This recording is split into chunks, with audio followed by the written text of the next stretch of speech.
सहस्रकृत्वा पुनश्च भूयोऽपि नमो नमस्ते। ओम जयंती मंगलाकाली भद्रकाली कपालिनी दुर्गा क्षमा शिवा धात्री स्वाहा स्वाधा नमस्तुते। गुरुदेव गुरु जय गुरु जय गुरु जय गुरु गुरुदेव गुरुदेव गुरुदेव। आज गीतांकर जयंती विभिन्न स्थान रे पालन होउछि। आज होउछि मोक्षदा एकादशी। तेणु अनेक जगार अनेक तीर्थ स्थान रे एकादशी दिन भगवान गीता कहिबा अर्जुन को जो उपदेश दौले शेष करथिले बोली आज एकादशी दिन गीता जयंती पालन होउछि। किंतु अन्य स्थान मानकरे तथा ओडिशा रे मध्य गीता जयंती आसंता 3 तारीख मात्र दिने 2 दिन एपट सेपट हुए। तेबे जे सबुदिन गीता पढ़े तार गीता जयंती स्वतंत्र पालन कले जहा न कले भी सैया। गीता पुस्तक को फूल चंदन तुलसी रे पूजा करिवा पई गीतार जन्म ही नथिला। गीतार जन्म ही थिला पढ़िबा पई। कारण गीता सुगीता से गोटे सुंदर भगवान परमात्मा साकार परमात्मा उद्देश्य रे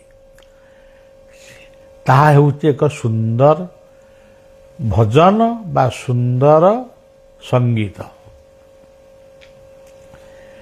गीता सुगीता कर्तव्य गीता भितर जहा सबू लेखा अच्छी जेते कथा लेखा अच्छी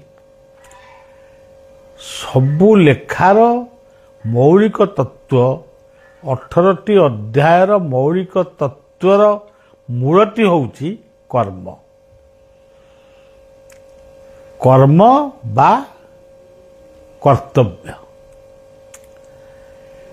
मनीष जो कर्म करुची सबू तो कर्म पाप काम भी कर्म पुण्य काम भी काम किंतु कर्तव्य होउची श्रेष्ठ कर्म। गीता सुगीता कर्तव्य। आमे जेतेबेले निजर दायित्व को ठीक ठीक भाव रे चलई पारिबा चलैबा सेटा होउची प्रकृत रे कर्तव्य। यथा बाप मांकर पुओ झीओं प्रति कर्तव्य कौन?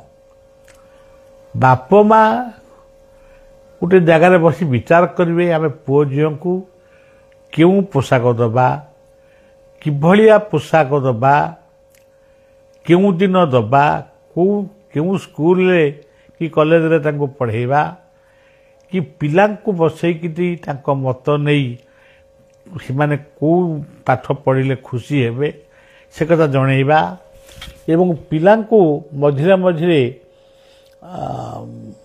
अंततः सेमानकर चारित्रिक त्रुटि न होबा पई नियमाग्रह माने नियम अनुଯାयी केमिति से चलिबे केतेबेले उठिबे केतेबेले नित्यकर्म सारिबे केतेबेले पाठ पढ़िबे केतेबेले खेलिबे केते खेलिबा भी ता भीतर रहइबो।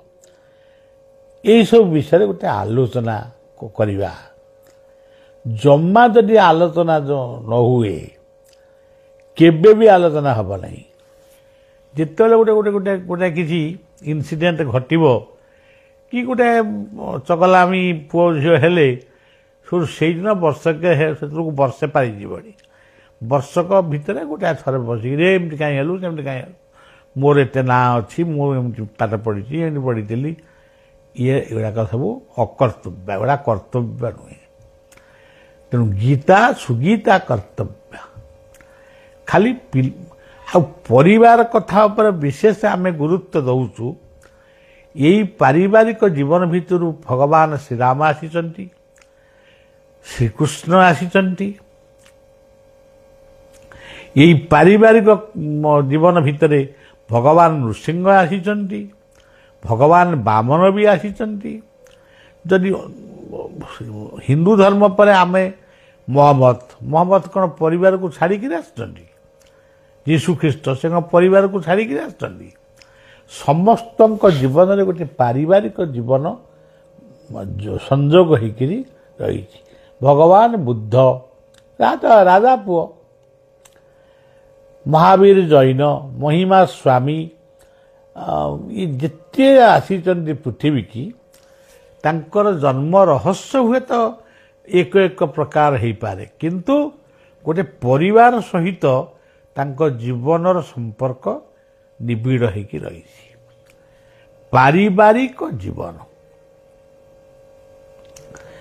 ଇଏ ହେଉଛି କର୍ତ୍ତବ୍ୟ। ପରିବାରରୁ ହିଁ ଗୋଟାଏ ମହତ ପୁରୁଷ ଜନ୍ମ ନିଏ, ଗୋଟିଏ ଶିକ୍ଷାବିତ ଜନ୍ମ ନିଏ, ଜଣେ ବୈଜ୍ଞାନିକ ଜନ୍ମ ନିଅନ୍ତି, ଜଣେ ସନ୍ଥ ବି ଜନ୍ମ ନିଅନ୍ତି, ଜଣେ ମୂର୍ଖ ବି ଜନ୍ମ ନିଅନ୍ତି, ଜଣେ ଦୁର୍ଦ୍ଦାନ୍ତ ବ୍ୟକ୍ତି ହେଇକି ବି ଜନ୍ମ ହୁଅନ୍ତି। ତେଣୁ କର୍ତ୍ତବ୍ୟ ହେଉଛି ଏମିତି ଏକ ଚାବିକାଠି, ଯେଉଁ ଚାବିକାଠି ଦ୍ୱାରା ଗୋଟିଏ ଭଲ ମଣିଷ ଜନ୍ମ ହେଇପାରିବ, ଭଲ ମଣିଷଟିଏ ଜଣେ ହେଇପାରିବ। ତେଣୁ ଗୀତା ସୁଗୀତା କର୍ତ୍ତବ୍ୟ। ଗୀତା ସୁଗୀତା କର୍ତ୍ତବ୍ୟ କି ମନେ ଶାସ୍ତ୍ର ବିସ୍ତର ଯା ସ୍ୱୟଂ ପଦ୍ମନାଭସ୍ୟ ମୁଖ ପଦ୍ମାତ ବିନିଶ୍ରୁତା। ଇଏ ପୃଥିବୀରେ ଯେତେ ଧର୍ମଶାସ୍ତ୍ର ଅଛି, ଧରନ୍ତୁ ହିନ୍ଦୁ କହୁଛି ଆମର ବେଦ, ଇସଲାମ କହୁଛନ୍ତି ଆମର କୋରାନ, ଖ୍ରୀଷ୍ଟିଆନ ମାନେ କହୁଛନ୍ତି ଆମର ବାଇବେଲ, କିଏ କହୁଛନ୍ତି ଆମର ତ୍ରିପିଟକ, କିଏ କହୁଛନ୍ତି ଗ୍ରନ୍ଥ ସାହେବ। କିନ୍ତୁ ଏ ସବୁଗୁଡ଼ାକ ଭାଷା ବା ସବୁଗୁଡ଼ାକ କଥା ମଣିଷ ତିଆରି ପାଇଁ ଆସିଛି, ଗୋଟେ ଧର୍ମ ମତକୁ ମାଧ୍ୟମ କରି ଆସିଛି। କିନ୍ତୁ ଆମ ମତରେ ସବୁ ସେଇ ଯା ସ୍ୱୟଂ ପଦ୍ମନାଭସ୍ୟ ମୁଖ ପଦ୍ମାତ ବିନିଶ୍ରୁତା। ଆମେ ତାଙ୍କୁ ଦେଖିପାରୁନୁ, ସେ ସାକାର, ତାଙ୍କୁ ନିରାକାର ବୋଲି ଆମେ ଖାଲି ସମ୍ବୋଧନ କରୁଛୁ। ଭଗବାନଙ୍କୁ ନିରାକାର ବୋଲି ଆମେ ସମ୍ବୋଧନ କରୁ, କିନ୍ତୁ ପ୍ରକୃତରେ ଭଗବାନ ହେଉଛନ୍ତି ସାକାର। ନିରାକାର ସେଠାରେ ବି ଅଛନ୍ତି, ଏଠାରେ ବି ଅଛନ୍ତି। ଧରନ୍ତୁ ଆମେ ଗୋଟିଏ ସାକାର, ଆମ ଭିତରେ ନିରାକାର ଅଛନ୍ତି ଆତ୍ମା। ସୃଷ୍ଟି ହେଉଛି ସାକାର। ସୃଷ୍ଟିର ପ୍ରତିଟି ଦ୍ରବ୍ୟ ଠାରୁ ମଣିଷ ପର୍ଯ୍ୟନ୍ତ ସବୁ ଭିତରେ ଗୁଣ, ଔଷଧୀୟ ଗୁଣ, ଦ୍ରବ୍ୟ ଗୁଣ, ସୁବାସ, ସୌନ୍ଦର୍ଯ୍ୟ, କାଷ୍ଠ ଏବଂ ଝରଣା, ଛାୟା, ଫଳ ସବୁ ତା ଭିତରେ ଅଛି। ତାକୁ କିଏ ସୃଷ୍ଟି କରୁଛି? ସେ ହେଉଛନ୍ତି ନିରାକାର। କିନ୍ତୁ ଯାହାକୁ କୁହାଯାଉଛନ୍ତି ପ୍ରକୃତ ନିରାକାର ବୋଲି କହୁଛନ୍ତି, ଦାବି କରୁଛନ୍ତି, ବଳିଆ ସେଇମାନଙ୍କୁ ନିବେଦନାତ୍ମକ ଭାଷାରେ କହୁଛି, ପରମାତ୍ମା ହେଉଛନ୍ତି ପ୍ରକୃତରେ ସାକାର। ଯିଏ ଅଛନ୍ତି, ଯିଏ ଥିଲେ, ଯିଏ ରହିବେ, ଯାହାଙ୍କୁ ଯୋଗୀମାନେ ଦେଖିଥିଲେ, ଏବେ ବି ଦେଖୁଛନ୍ତି, ଆଗକୁ ମଧ୍ୟ ଦେଖିବେ। କେତେକ ଦେଖି ନପାରି କହୁଛନ୍ତି ଭଗବାନ ନାହାନ୍ତି। ଯଦି ଭଗବାନ ନାହାନ୍ତି ଆଉ କିଏ ଅଛନ୍ତି? ନା ପ୍ରକୃତି ସବୁ ତୈରି କରିଛି। ଗୀତା ମଧ୍ୟ ସେ ପ୍ରକୃତିକି ମଧ୍ୟ ଭଗବାନ ବୋଲି କହିଛନ୍ତି। ଗୀତାରେ ଲେଖା ଅଛନ୍ତି मया दक्षेण प्रकृति श्रूयते सचराचरम। तुम्हें हुए तो पुरुष को न मानी पार, अदृश्य सत्ता को न मानी पार, किंतु प्रकृति की जदि मानुच तामाने तुम्हें सही निराकार साकार समस्त को मानुच। तेणु बुझा पड़ो भगवान होचनी प्रकृति साकार मूर्ति, किंतु से अदृश्य, कि अदृश्य दे सी पुणी ध्यान दृश्यमान हुए अनुभव हुए, तेज अदृश्य है केमी।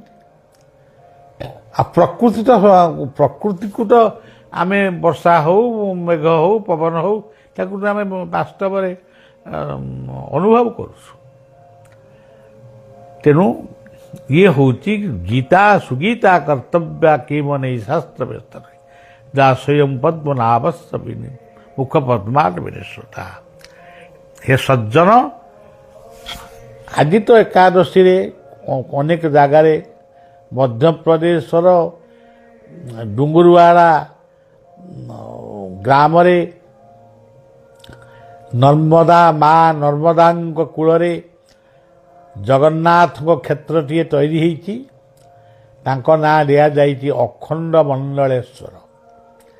ये अखंड मंडलेश्वर क्षेत्र में सेठी दायित्व अच्छा प्रसाद बाबाजी, तांको पाखु फोन कला को से कहले एटी गीता जयंती पालन हो। तो सेठी से माने गीता जयंती पालन करुवा बेले आमर ए पाखरे राउरकेला आम आश्रम कथा मु कहूँ, आम ये अनंत आश्रम परिवार जो जो अच्छा राउरकेला बरगढ़ इत्यादि इत्यादि जगार 3 तारिख दिन आसंता 3 तारिख दिन गीता जयंती पालन हे। गीता यज्ञ करिवो कि न करिवो से अलग कथा। गीता पढ़िबा, गीता पढ़िकरी ताकू मने रखिबा एवं ताकू कार्य रे परिणत करिबा ही प्रकृत रे गीता जयंती।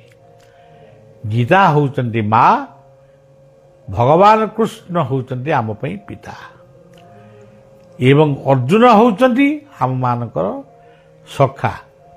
आम आत्मा जदि कृष्ण हुंती सखा हुंती अर्जुन।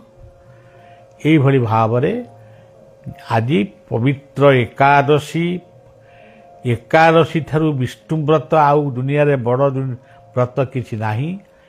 एई विशाल पवित्र एकादशी व्रत रे ए सांध्य काल रे गीता को प्रणाम जणे समस्तंकर शुभ कामना करी रहउछि। जय गीता, जय भागवत, जय धर्म, जय सनातन।